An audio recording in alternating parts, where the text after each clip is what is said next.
और वो बुखारी मुस्लिम में बड़ी मशहूर हदीस है।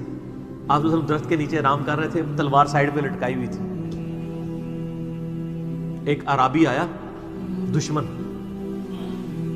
उसने मौका गनीमत जाना कि आप सोए हुए हैं, उसने तलवार उठाई और नबी सल्लल्लाहु अलैहि वसल्लम के यहाँ पे रख दी और कहा, मोहम्मद आज तुझे मेरे हाथों से कौन बचाएगा? तो नबी सल्लल्लाहु अलैहि वसल्लम ने कोई कॉन्फिडेंस लूज नहीं किया।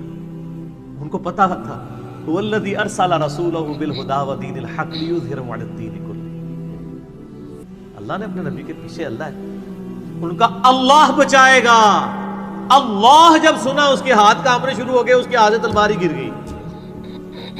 नबी अलैहिस्सलाम ने वो तलवार उठाई और कहा, अब तुझे मेरे हाथों से कौन बचाएगा?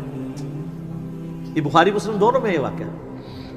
उसने कहा, सुनो आप तो माफ फरमाने वाले हैं, दरगुजर फरमाने वाले हैं। तो यानी आपके वो उसने अखलाक से फिर मुतासिर हुआ, मुसलमान हो गया।